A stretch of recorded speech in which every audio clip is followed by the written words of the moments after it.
Setelah kita dapat jumlah aset semasa iaitu 37,600. Oh, sebelum tu cikgu jelaskan sikit. Cikgu hidekan aset bukan semasa tu sebab tak muat macam biasa tak muat. Jadi cikgu tinggalkan di kolom yang keempat ni 45,000 jumlah aset bukan semasa yang kita kira tadi kan. Okey, setelah kita dapat aset semasa jumlah iaitu 37,600, format seterusnya ialah tolak liability semasa. Liability semasa. Liability semasa. Awak nak sebut macam mana pun sebutlah. Liability pun boleh. Liability pun boleh. Mana-mana je lah awak. Okey. Tolak. Aset semasa tolak liability semasa. Liability semasa. Okey, kita lihat dalam soalan. Liability semasa dia bersifat kredit. Sebab tu, aset tolak liability.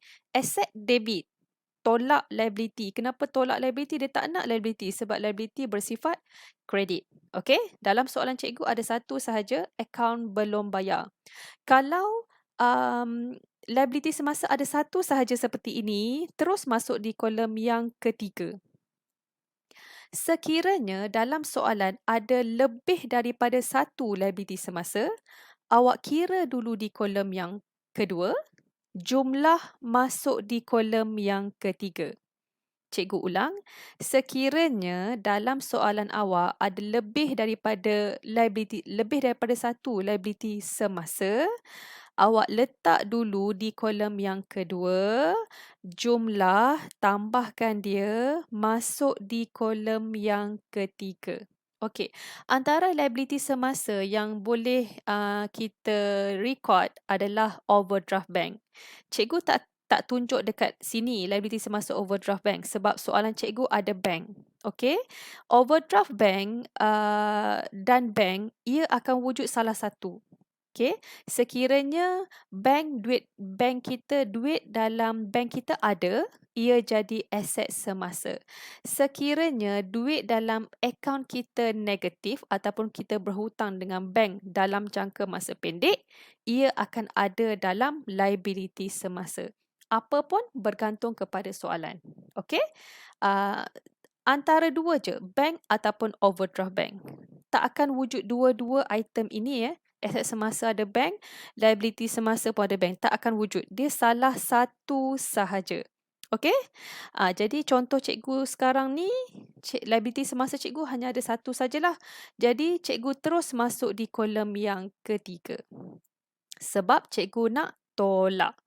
Jadi, aset semasa 37,600 tolak liability semasa 8,600, kita akan dapat satu jumlah.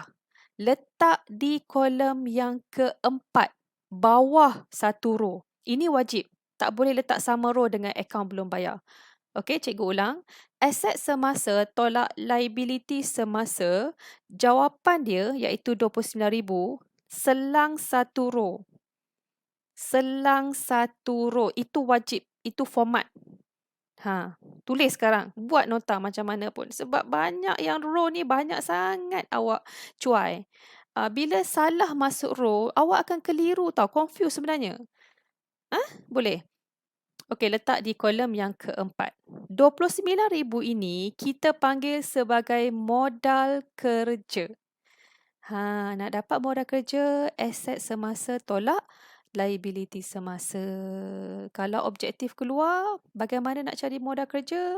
Awak carilah aset semasa, awak carilah liability semasa, awak tolak, awak akan dapat modal kerja. Okey, bagi murid tingkatan 5 yang tonton video ini, awak dah belajar tentang pelarasan, iaitu belanja prabayar, belanja belum bayar, hasil belum terperoleh dan hasil belum terima. Jadi, awak kena klasifikasikan dulu yang mana aset semasa, yang mana liability semasa. Okey, masukkan sahaja dalam kategori aset ataupun liability.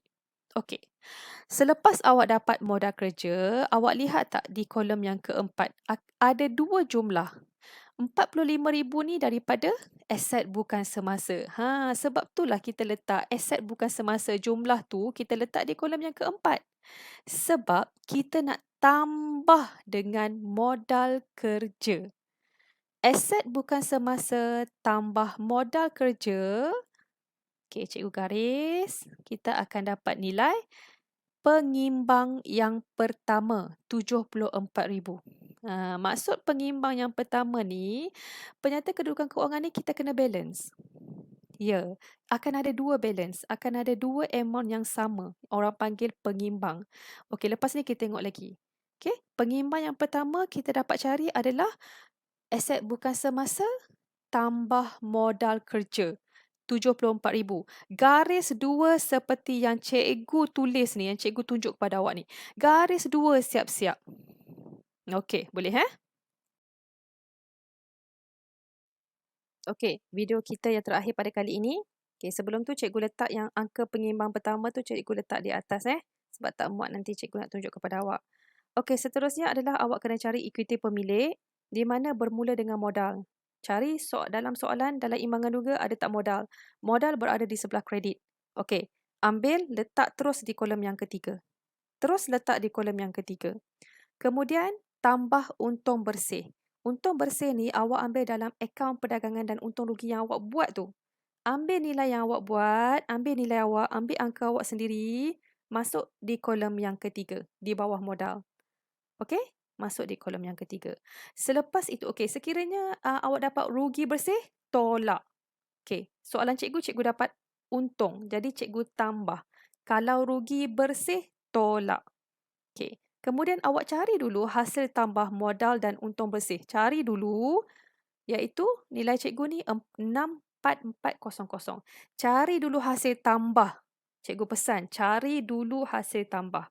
Baru awak tolak dengan ambilan. Ambilan dalam soalan cikgu ni adalah 400. Jadi, 64400 tolak ambilan, terus masuk di kolom yang terakhir. Dapat sahaja tolak ambilan tu, terus masuk di kolom yang terakhir. Sekiranya ambilan tidak ada, awak ambil 64400, terus masuk di kolom yang terakhir. Tengok kepada soalan lah ya. Dalam ekuiti pemilik hanya ada 3 butiran ini sahaja. Modal, untung bersih ataupun rugi bersih dan ambilan.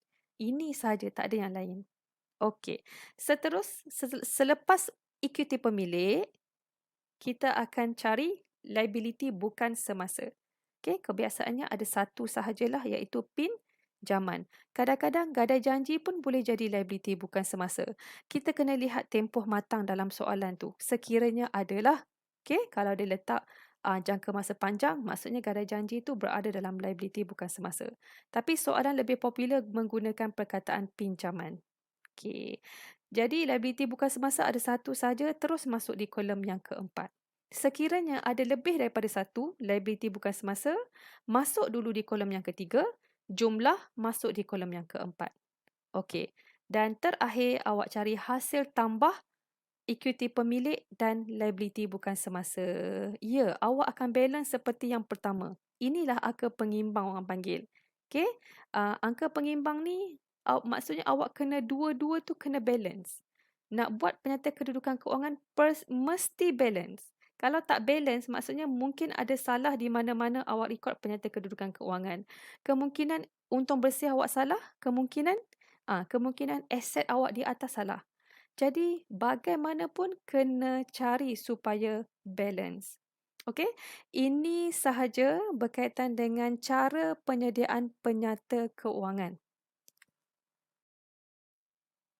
Okeylah, sebelum cikgu akhiri kita punya topik penyata keuangan pada kali ini, cikgu harap awak boleh belajar satu persatu cara penyediaan penyata keuangan bermula akaun perdagangan dan untung rugi dan berakhir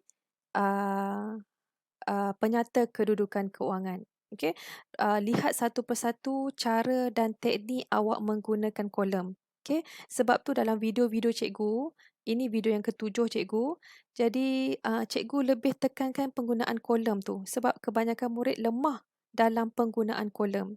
Jadi bila cikgu dah jelaskan dalam video-video, 7 video cikgu harap boleh membantu awak untuk lebih faham. Kalau nak hafal pun bolehlah hafal. Okey, semoga berjaya.